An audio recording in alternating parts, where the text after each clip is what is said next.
Welcome to CIME. I'm your host, Rashawn Warren. Today, we got a special guest. We're going to be bringing Dr. Warren into the mix today. And we're going to be talking about the Warren way, empowering education. Let's go.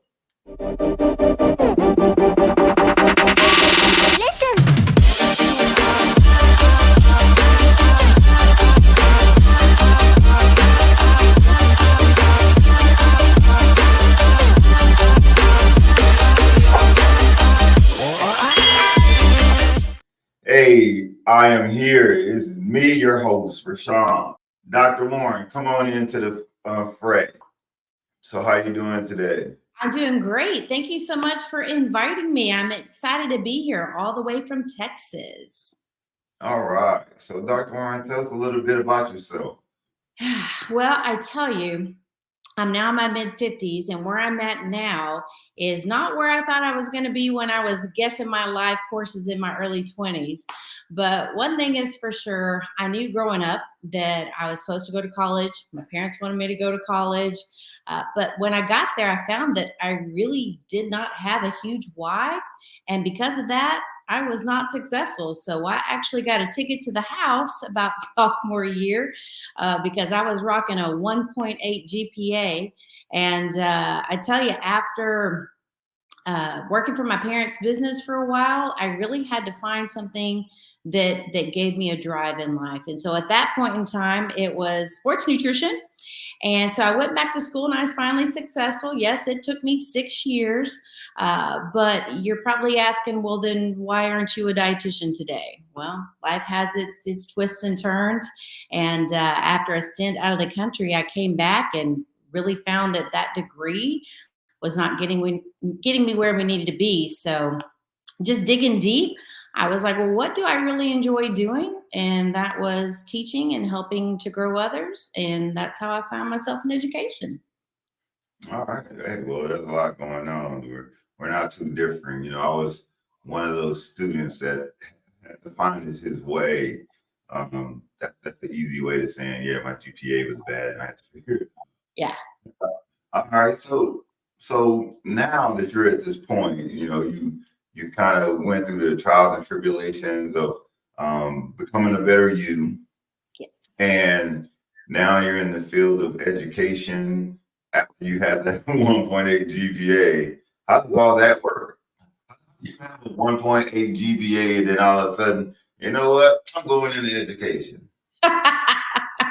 Well, I have to tell you, one of my jobs in education was actually a math coach.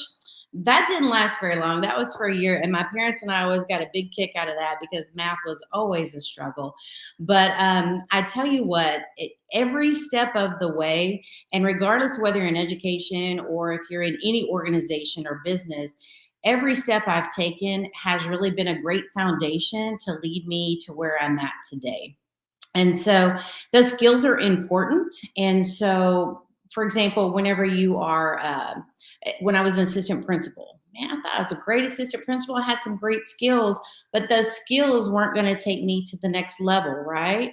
So, all throughout my career, I've always been looking to say and see what is it that I need to do to continue to grow, to continue to get better, to get to that next level. Because when that opportunity presents itself, I want to be as ready as I can be. Yeah. Sometimes we have to figure it out, right? What we think is going to happen doesn't happen, but what's supposed to happen ends up happening, which is all weird within itself, right? So now tell us what you do now. Well, I have just recently become a managing director of schools for my school district. So I'm very excited about that. I'm getting to help lead at the district level. And so I'm excited about this new journey, ready to figure it out. Yeah, figure it out. So with you figuring it out, there's other people trying to figure it out also, right? So there's some things I believe that you were hired for in order to use your personality, use your intellect, use your knowledge of education to help other people get to where they need to be in order to increase the proficiency of your organization. Is that correct? That's correct. And I tell you, I've had so many excellent leaders along the way. And I think that's one thing that I would say to the listener. is that whether you're on the receiving end of that or whether you are a leader yourself, I feel like we sometimes get caught up in the minutia of our job, but part of our job is to grow others and grow others in our organization to keep that pipeline going. So, looking forward to be very much a part of that work in our district, and it's a new horizon, and I just can't wait. Oh yeah, man, this is pretty good. So I'm looking forward to getting into all this. But right now, we're going to go to a quick break, and we're going to come back, and we're going to hear your story. All right. Hello, we are the MD and Chef team. I'm nutritional chef Michael, joined by my beautiful wife, Dr. Isabel, medical doctor and suicide survivor. Yes, I was dropped into the world of mental illness back in 2013, and by the grace of God, I survived suicide. But here's what I learned. We don't have a mental illness issue. That's the downstream event. We're focusing downstream. We should be focusing upstream on our brain health and all the things that we can be doing to support our brain health. Because you see, it's like mopping up the floor when the sink is overflowing instead of turning off the faucet. So come and join us on the MD and Chef Team show. Come join us.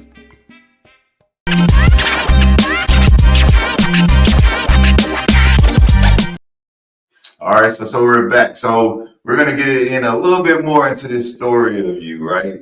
So you said you had a 1.8 GPA, you got a ticket to the house, and then you kind of figured it all out. So up to this point, from where you sit now, you had a pretty impressive journey through all these different things that you had to traverse. So tell us about your various roles in education.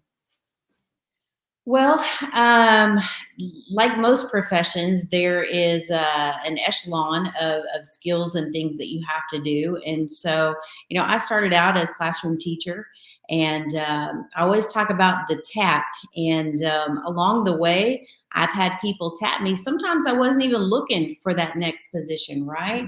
But when I talked earlier about growing others, one thing that I think we always need to be on the lookout for is the next level of talent, right? And so throughout my career, whether it's been teacher, AP, principal, or whatever, I've had great people in my life who have seen something in me that have moved me forward. And I think also, too, you have to believe in yourself. I mean, if I got caught up in that 1.8, where would I be now? I remember when I decided I was going to go back to school, sitting there, and I went in and told the academic advisor, "Hey, I want to get into this dietetics program." She spent 30 minutes trying to talk me out of it, telling me it was too difficult. Now, what if I'd have let that get into my mind space, right? So, Oh yeah. So you chose a path. You're trying to live your life. Somebody's like, nah, your grade's too bad, bro. yeah, and then, I'm trying to live my best life. and then now they're like, oh, you're like, nah, I think I got more in the tank. I think I can do this. And so you listen to someone tell you no, and you proceeded to go forward. So how did that feel for you?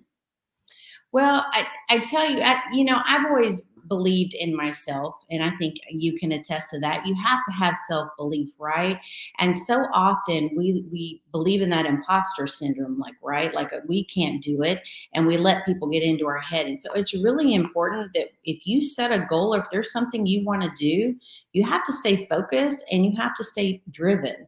And the other thing too is, I think when people hear that you have your doctorate, that, oh, you just must be super smart or whatever. And that is absolutely not the case. I am rarely the smartest person in the room. I'm just driven. I set my goals, I have my deadlines, and I keep pushing. And that's how I get to the finish line. Yeah, you got to keep your eye on prize, as they say. You can't let people get you down because sometimes people just see you doing your thing, and then they're not doing their thing, so they try to hold you up a little bit. So as I understand it now, you have this new title as the managing director of schools. What motivated you to seek that position, and what is that position? So, well, it is a position in our district just where we help. It's a leadership position.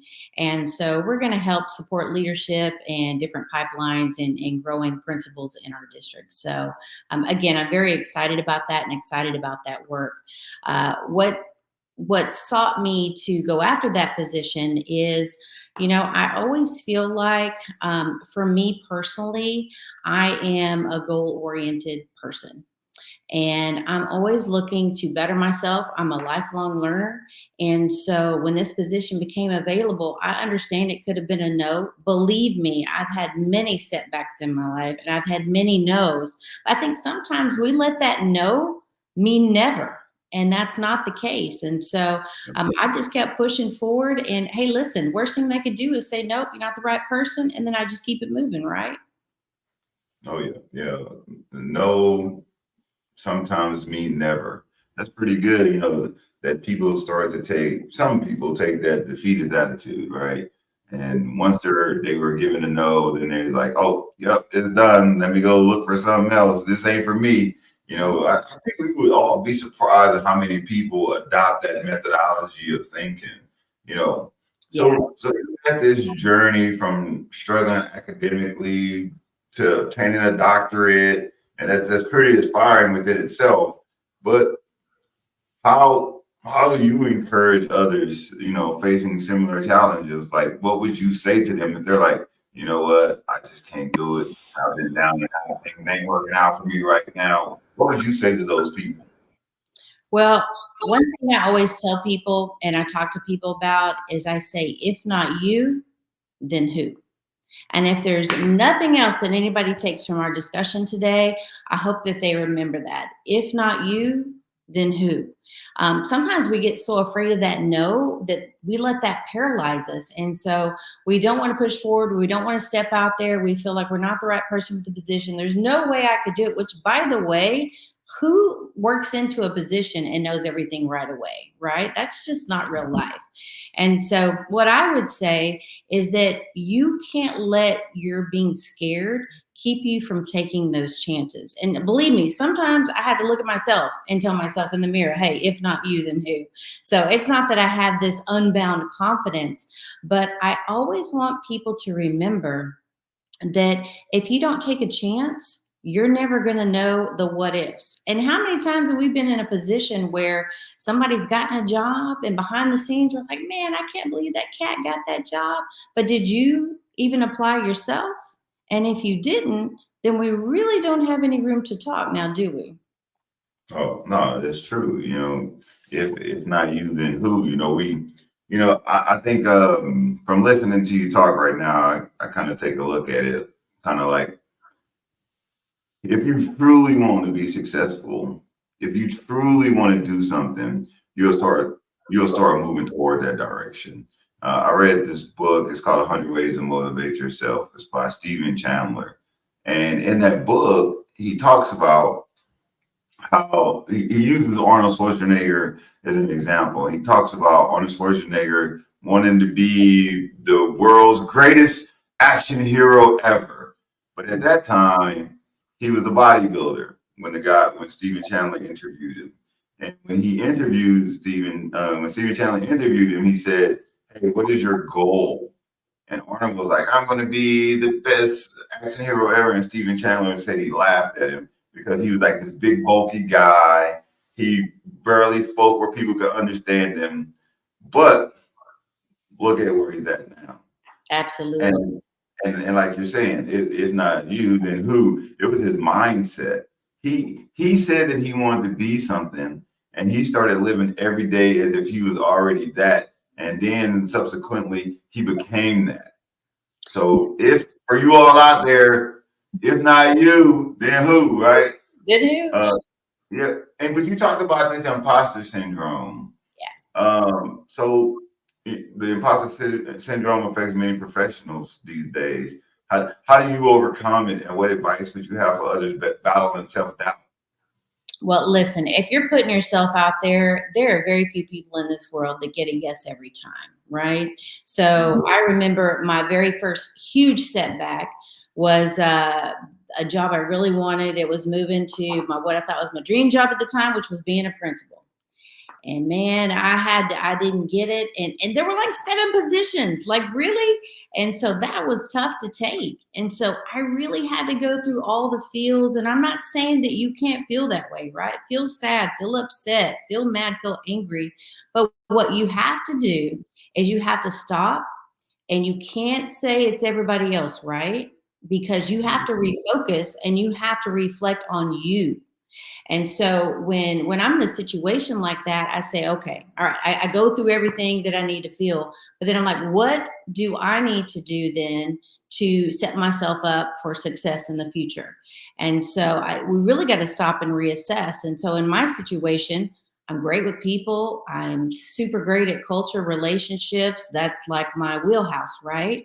But in order to be a principal, there were other skills I needed, and I needed to strengthen my instructional leadership. So I the next time a position came, I didn't apply for it. I wasn't ready yet. But 2 years down the road, you can bet I was coming to take names and souls. That job was mine.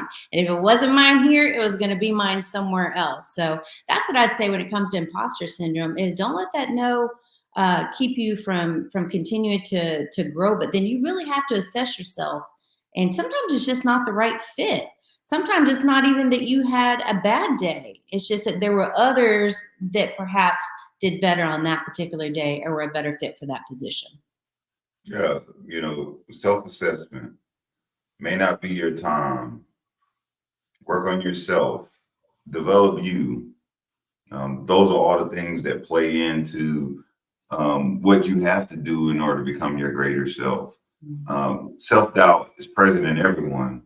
Absolutely. If someone tell you they don't doubt themselves, you're a fool to believe them. True. I think about so many times in my life, where like that doubt was creeping in, like when I was a basketball player, when I was a youngster, I just kept getting cut. When I was in the 6th grade, I got cut. When I was in 7th grade, I got cut. When I was in the 8th grade, I got cut. But when I was a senior in high school, I was nominated McDonald's All-American. I'm one of the top players, got a full ride scholarship. All those times that I was getting cut, I just kept on trucking away. I just kept on trying to do my best because that's what I wanted to be. Even though at that time, you're absolutely right. I wasn't prepared. I wasn't the best at it. But you're absolutely right. I could have been defeated. But Huh? You know what I'm hearing you say? I'm hearing you say that when you had a situation where you weren't successful, what did you do? You poured more time, you poured more energy, and you poured more work into becoming successful, right? And I think sometimes, we talk about work-life balance nowadays. And I know that's important. And I've heard once you quit, yes, or you die, they're going to fill your position. But at the end of the day, most successful people don't punch at 8 to 5. It takes a lot of hard work. Yeah, it does, because success doesn't come easy for some. Even those people who were successful, you just didn't see what they was going through in the dark. You didn't see the hours they were putting in. So you thought it was just happening to them. And most people, they would see me, they probably see you, and they would just think like, man, those people are so confident all the time. Oh man, those people are so happy all the time. Oh man, look at the stuff that they got. Those people are living it up. But they don't see in the back of the barn, you back there shoveling the hay, right? Trying to get it in. They only see the end result. We're going to go to another quick commercial break, and then we're going to come back, and I want to talk about setbacks and rejections. All right.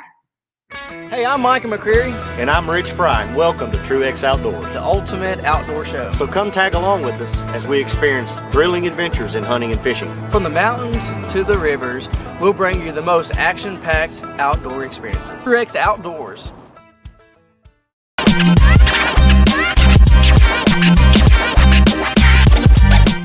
So, setbacks, rejection, part of the game, part of your journey.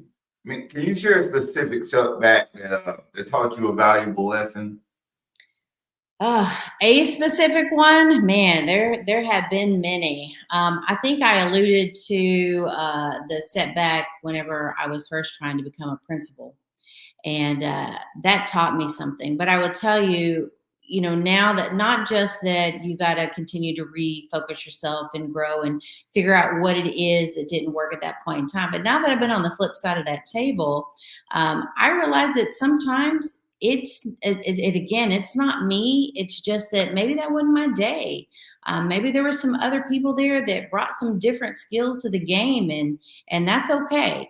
Because what I found, Rashawn, is that you always wind up where you need to be. I think sometimes when we're focusing on our career, especially, we have a job here, we have a job over here, and we want that to be a straight line. We want to go from point A to point B, and it's our path, right? But sometimes, I mean, life isn't a straight line. Life is curvy, it's curly, it is unexpected. And so sometimes that path from point A to point B, you'll still get there, but you got to go through different routes. Maybe you got to take a look at taking another job position, or maybe a different organization or a different role within your business. So, but the thing is that you stay focused on the goal and focused on the prize. Yeah, and I think honestly, so you're going down this path. I mean, you see this path, you imagine this path, and you're start trying to walk in what you believe to be your purpose. And as you're going, hey, you know what? You're not the one for us right now. So that happens, right? And then, but I think at that point, you got to say to yourself, am I supposed to be here? Like, because I think like you're talking about with your job, you align yourself with your job, you align yourself with your organization.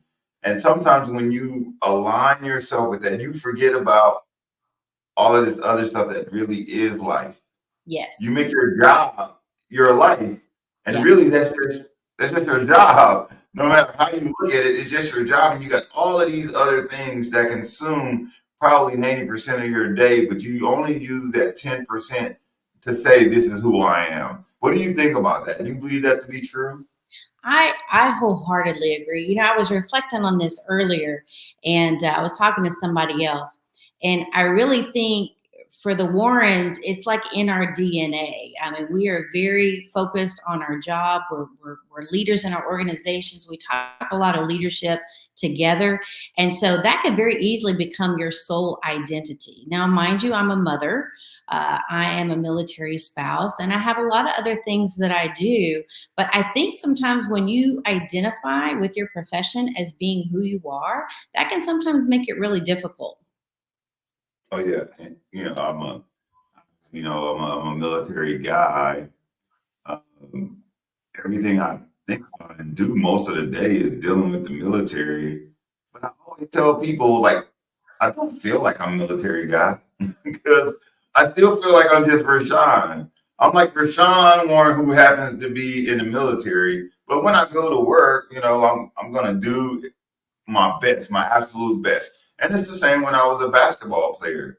I didn't see myself as basketball player guy. I saw myself as Rashawn, but when I wanted to practice, I wanted to do well. So I played my hardest. And I think since I think like that, I'm able to continue to focus on Rashawn Warren and the things he needs to do while all of this other stuff is going on around me. Now, so as an educational leader, as a military spouse, as you mentioned, as a mother, how do you balance all that crap? How do you balance it? Well, you're probably asking the wrong person because I'm not about a lot of balance, But as I reflect on others, I always say we all have different points in our lives when we have to regulate that balance to get into a good place. I'm in my mid 50s. My husband is in Japan. My children are grown. It's just me and my two Sphinx cats, and I love to work. It's just part of my DNA. So for me, it probably is a little bit imbalanced. I do take care of myself. I do different things, but you also have to give yourself a break if you do have littles at home, right? And so you really have to think about what's going to work for you and what's going to balance for you. But I think sometimes that misconception is that the balance has to be 50-50, or that family comes first, and they do come first. However, when you are sometimes in a leadership role, If you just stick to that, again, we talked about that 8 to 5. That's not going to get you there. So balance is different for everybody. But if you ask me, I love work and I love what I do. So I'm not going to be the norm. Yeah. And that's okay, because everyone travels life at their own rate. Everyone in life will do what they believe to be right for them, and I think the greats will always tell you, uh, if you're seeking balance, you're crazy, because if you do what everybody else is doing, you will be just like everybody else. If you put in the work and you are sacrificing, typically those are the people who move ahead of others and let the others talk about, like, that person always working, that person always doing something, that person has no life, but that person feels as if they're winning, and that's what it's all about. So how do you define success? I'm over here talking about winning. Let me tell you, winning to me means that, like, I'm happy. Yeah. Winning to me means that, like, I don't always have to stand on the top of the podium.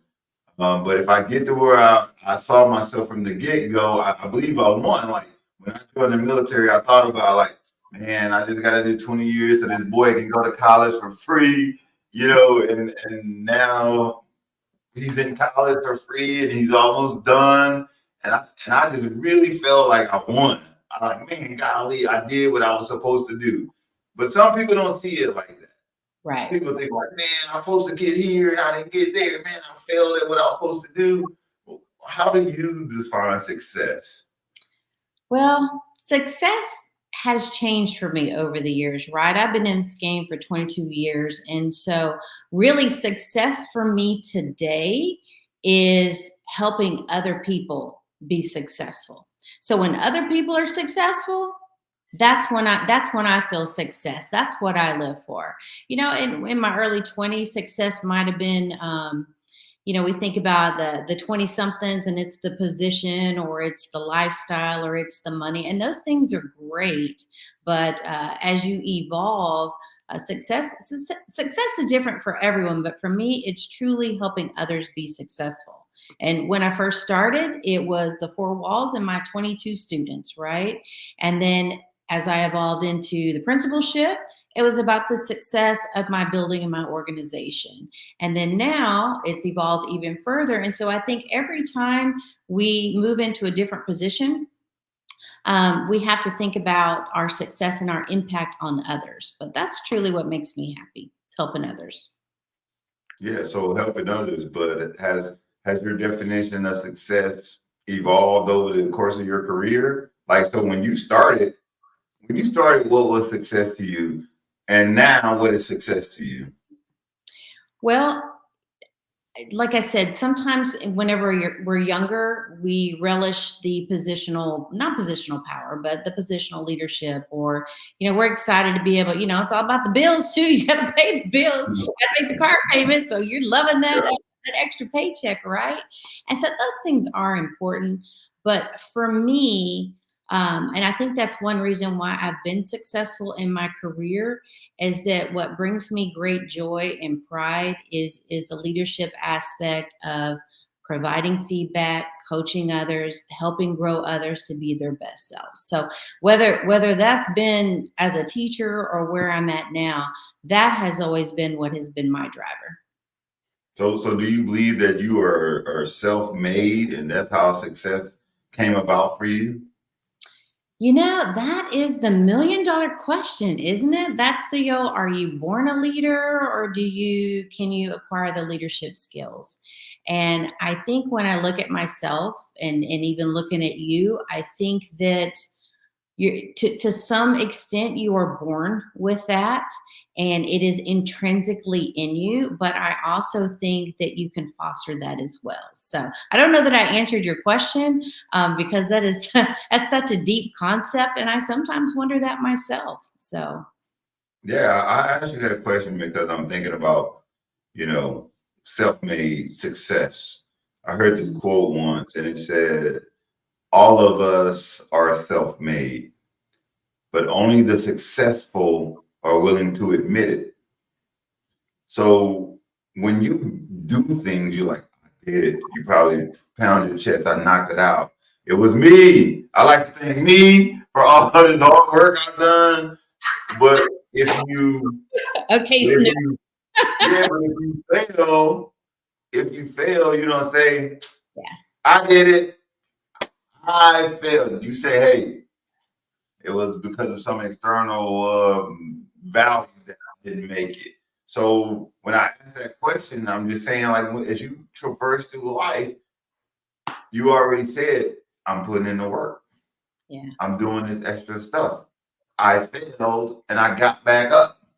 But man, And I went a different route. So do you believe that you did it? well, yeah, I take ownership of everything I do to include my failures. But you know what? And this is the thing. I want you to think about the different professions and think about people in leadership positions. And a lot of people in leadership positions are type A. They're perfectionists. They want to do it right the first time. And that is so not me. Believe me, I love successes and I have my fair share. But a good failure is a learning opportunity. And so sometimes it's through that failure. And if we don't ever try, you're never going to fail, are you? So I am all about not playing it safe. I'm a risk taker. I enjoy change. I'll put myself out there. Sometimes I get it really right and sometimes I get it really wrong, but whichever way, I'm always going to own it. Yeah, and I also believe that sometimes when we work in those zero defect environments, we don't get what we want to get out of it, right? I'm like, I want to do everything right, and I do want it to be done right the first time. But if it get messed up, I'm like, all right, so what are we gonna do now? Right. What I care about is like, hey, what are we doing next if it doesn't go out the way it's supposed to? Because oddly enough, I would tell people all the time this life of mine has been failure after failure after failure after failure, but then I win. Yeah. And I think it's possible for everyone. So how do you maintain your motivation and enthusiasm in education? Because like you got all these challenges. Mm-hmm. I know motivation is temporary and it goes up, then it drops down, and you got to pick back up. So how do you maintain that and keep that sense of let's get it done with all the challenges that you face? Yeah. Well, I tell you what, it depends upon your mindset. And for example, I love a challenge. If I get a challenge, I'm like, hold my beer. Like I am ready. I'm just kidding. I don't drink beer, but when I get a challenge, I'm ready to just, kick it in the ass. And so I believe your mindset matters. And I talk about having a get to mentality. And when you have a get to mentality, that means that whatever comes your way, you're looking at it like an opportunity. For example, yes, I have to go to work, but man, I get to go to work and I get to do this job every day. And so sometimes we're talking about all the people that come our way and we can't do our job because we're solving problems and helping everybody. And that's a lot, but you know what? I get to do that and I get to help people learn how to solve their problems or continue forward. So I stay positive all the time, probably abnormally so. I have a high level of motivation, and that's because everything is I get to do that. How cool is that? Oh no, it's good because a lot of people don't get to do the things that they want to do. And if you don't get to do the things that you want to do, you got to go figure out how to do the thing that you want to do. So I think it's awesome that you can wake up in the morning and your occupation is structured around what you want to do and how you want to help people. But then I also think it's awesome that not only that you want to do it, that when you show up, other people want you to pour into them. Now that has to be a great feeling, like to have other people want you to pour into them. So how does that feel when somebody writes you a letter and says, you know what, Jen, I'm so glad to be working with you. Not that you made them the person that they are, but you're just a type of person that people want to be around. How does that make you feel? Well, obviously, that's a great feeling. And I think that comes to when we talk about leadership, when we talk about all of the different leadership qualities, characteristics, and skills you have to be successful. I think one of the most important skills you need to have are some of those soft skills, some of those people skills. being a good communicator, being able to drive the vision, mission, and goals to get your whole organization or your group move in a certain way, being able to work with teams and help people deal with problem solving and conflict. Obviously it's a great feeling, but more importantly, it's about empowering others to feel like they can accomplish what they need to accomplish, and that's what makes me feel good. So when you see a junior leader and someone that you're mentoring do something great, how do you handle that? Well, so often I feel like we hold that within, right? And so I am always all about focusing in on the positives and telling you when you're doing something great. And so I'm telling you, I'm showing it. I might be telling you to your face. I might be talking about you in the weekly emails and the shout outs. I might be talking about you at a staff meeting, right? But I am always looking for those great qualities, because nobody comes to work to be mediocre, right? Nobody wakes up and says, I just want to suck at my job today. But some days are harder than others. And so as a leader, when you can find those little pieces and you can remind people of the great things they're doing, it's so powerful. Yeah, that feels awesome. Hey, Jen, we're going to go to a commercial break and we're going to come back and get into the final segment. All right, sounds great. Hello, welcome to Veritas. I'm your host, Adam Colazetti, and I'm here to guide you on a meditative adventure like no other. Join me and lose yourself in your imagination as we travel the outer reaches of the cosmos, quest for powerful talismans, and explore the inner realm of your subconscious. What might you find along the way? But be warned, fair traveler, this path is not for the faint of heart. On this path, of one thing I am certain, dragons be here. Are you ready?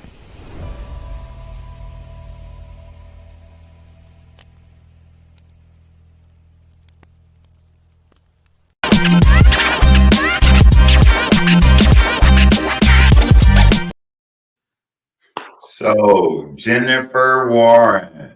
Yeah. Tell us. Jen Warren. What qualities do you believe are essential for effective leadership, especially in today's times? Well, we talked a little bit earlier about those soft skills.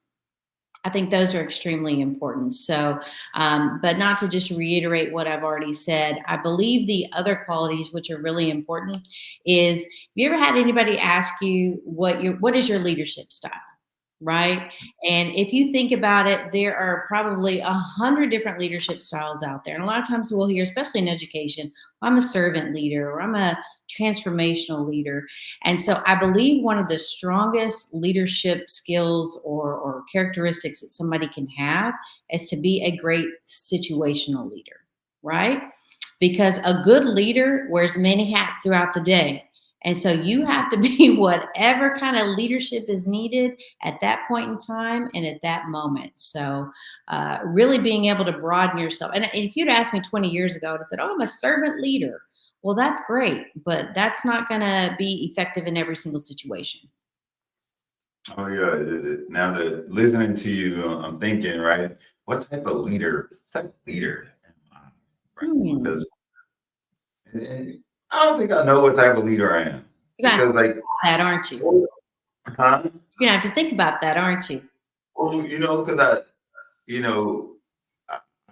catch myself all the time not being Lieutenant Colonel Warren, right? I catch myself being Rashawn, just watching stuff because stuff is happening, stuff is working, and I'm like, man, this stuff is going like really good right now. And then something happens, and I'm like, Hang on, let's see. I need this in here, but I just been enjoying what's going on and watching people lead the way, right? But like when you say situational leader, I think about it like, cause I'm highly adaptable, highly adaptable. I pay attention to everything. I understand most things, but I'm always engaged. But subconsciously, I'm thinking about what's next. Right. So whenever a situation pops up, I'm typically like, yeah, go do that. Yeah. And people are like, how do you know what to do right now? Yeah. based off experience and knowledge and listening to others, I guess I've had some great leaders over time. But dang, what type of leader am I? I think I'll adopt your phrase and I'll say I'm a situational leader. That's what I am. I'll allow Um, I'll allow you to be like me. I will allow it. hey, now I'm not like you, but I'm like Ray Ray. I know. So at the end of the day, you mentioned that quote. If not you, then who? I mean, that's pretty powerful. Can you elaborate on the importance of taking initiative and seizing the opportunity? Yes, absolutely. You can't be paralyzed with fear of the unknown. And so what's going to happen is if you don't believe, if not you, then who, you're going to miss out on opportunities. And I always tell people that you can't just let life happen, right? Nobody's going to bring it to you and set it on your door. You got to go out and get that yourself. So don't just let life happen to you. You got to happen to life. And so part of that is taking your own initiative. And yeah, just again, I mean, if not you, then who? And sometimes you got to repeat it to yourself multiple times because you don't believe it, but trust the process. Yeah, trust the process, and you got to go take care of it yourself. You got to be a go getter. So, Jen, finally, like, what advice do you have for individuals who may feel stuck in their careers or hesitant to pursue their dreams? You know, um, if you're feeling stuck and if you're wondering if you can do it, what I would tell you is that you just have to take a chance, right? So no one is going to do it for you. And so if you don't work for yourself and if you don't make it happen, then you can't expect anything to change. So you have to stop and reassess and say, what is it that I need to do? What skills do I need to accomplish? I don't know if you ever heard about the proximity principle, Rashawn, Mhm. but sometimes that proximity principle is real important. So if I'm trying to get out of a role, or if I see somebody that is looking to do something different, you want to surround yourself with people that are doing what you want to do. And sometimes that helps you get a foot in the door. Now, that doesn't mean you're hiring your buddies or you're hiring your friends, right? Because believe me, that's not what the proximity principle is about.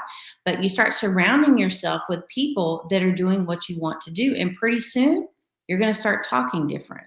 You're going to start acting different. You're going to start dressing different. And so you just have to figure out what it is that you need to do to get yourself to the next level and start taking those baby steps. And maybe your next role isn't where you want to end up being, but you got to do something because what you're doing right now ain't going to get you there. Yeah, when I start thinking about the proximity rule, like I only allow certain people to kind of be around me. Yeah. Some people would say, hey, that's a bad thing. You got to be around everybody. But I'm like, nah. I want to be around people who make me feel good about myself. I want to be around people who sometimes don't make me feel good about myself because they're trying to push me. I want to be around individuals who are quality people because that's who I want to be. I want to be a quality person. I want to be around caring people because I don't want to be around people who are complaining all day and oh, whoa, me. Yeah. And since I have adopted that way of life, I feel really good about who I am and the things that I have come into, the positions that I've been, the things that I've learned. You know, um, how about you? Is that's kind of how you structuring? I know I understand that with our position, sometimes we're gonna have to be around some people we don't want to be around. But when you have the choice to make, is that kind of how you seek to surround yourself with people? I do, and you said be around people that you don't necessarily want to be around. Even in those situations, I'm always going to model what I expect, and I'm always going to stay true to myself. But going back to for the listeners, if you were in a position that you're trying to get out of, you're trying to do something different, I need you to take a look around and see who you're surrounding yourself with, because you become Have you heard that? You become like the people that you hang out with. Are you with the negative naysayers, the people that, aren't about organizational growth? Because the people that can make some of those changes for you and those decisions are watching you. Every day is a job interview. Every day is a job.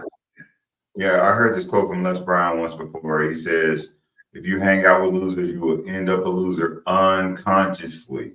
Yeah. He says it doesn't take a lot of effort to be a loser. You can sit in a corner and become one. Yeah.